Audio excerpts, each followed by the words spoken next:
It'll be massively fun. Ladies, gentlemen, and monsters of all ages, March is a month full of announcements and showcases for Capcom and their franchises and titles, and this weekend there has been a bit of an extra bump in this split into two separate showcase streams. Today just recently finished up wrapping the second stream. I watched it in its entirety, so let's talk about everything that happened or came up or was announced that is relevant to those of us here, which is essentially just anything Monster Hunter related, and there were two main games covered here in the franchise. We got a look at a bunch of new stuff for Monster Hunter Now, which has now been out for 6 months, which is crazy to say. Feels like it's been far less than that. And then we also got to see the proper trailer for the remaster of Monster Hunter Stories, as well as find out the release date for this. Then we also found out about another version of Monster Hunter Stories 2 that will be releasing on the same day. That said, let's start off in order with Monster Hunter Now. First and foremost, there is a major title update hitting the game on March 14th, along with which is coming Deviljho as a fightable monster, which will actually be quite interesting in the environment that the game has, and also Odogaron as well as Tsuyaku.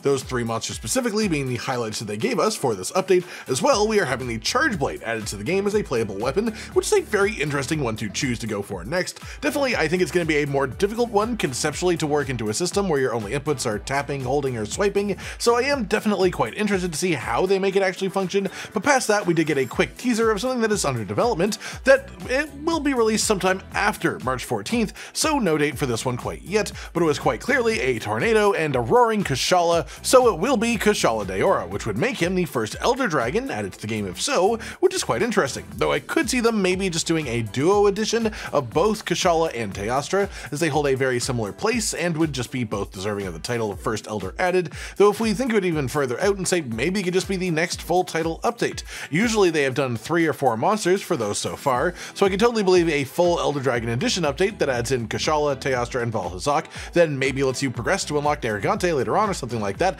with the actual progression of elders from base world, but that's just personal speculation. What we know for sure is that Kushala Daora is definitely coming at some point sooner rather than later.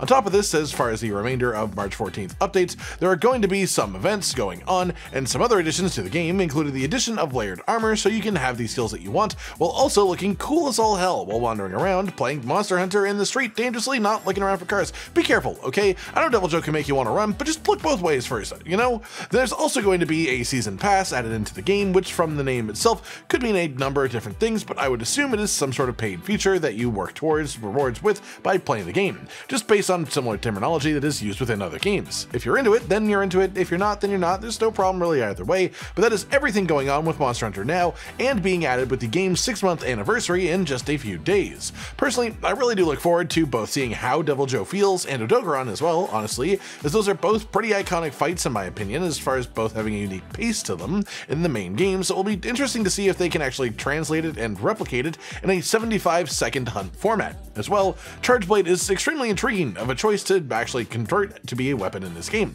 I really wonder how closely they will follow the actual weapons combat flow in the main series. Maybe they might go back to a more simplified version like 4U's original Charge Blade moveset, or maybe they find another way entirely to make the weapon feel correct, but honestly, I was quite surprised how well they were able to adapt both dual blades and lance in the last title update, so I definitely have more than enough faith to think that it'll be fun, however they've chosen to do it.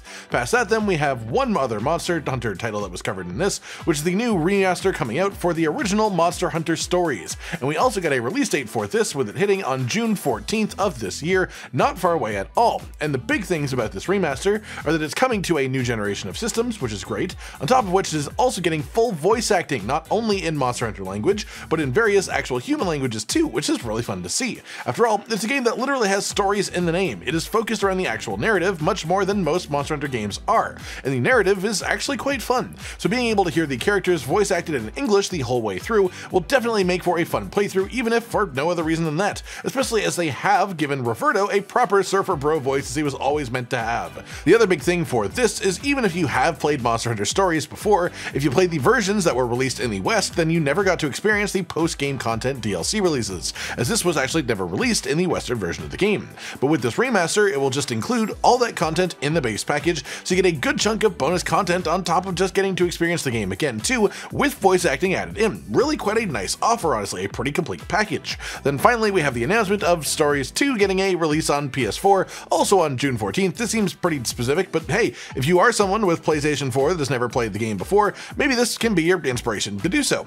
And that just about does it then, everyone. Just a quick roundup of the new stuff that we found out relating to the Monster Hunter franchise as part of the Capcom Highlights Showcase this month. A pretty sizable update for Monster Hunter Now, and mostly the release date announcement for the Stories Remaster, as well as the announcement of the PS4 Stories 2 release. What are your thoughts on all this stuff yourselves? Personally, I think it's quite nice. I look forward to both the title update now and the remaster for Stories, so all in all, I'm pretty content with the announcements, honestly. Like if you like the video, subscribe and hit the notification bell for more, and most importantly, ladies and gentlemen, until next time, stay sweet. Josh, Cotton, and Hollow with the videos, dropping the humor like a hammer on your tippy toes, bringing entertainment on a daily arrangement to take our insanity and turn it into entertainment. Yes, I said entertainment twice, to reiterate that it is nice to look into your faces on a mostly daily basis when you let us in your homes to make the whole world a stage. Goodbye.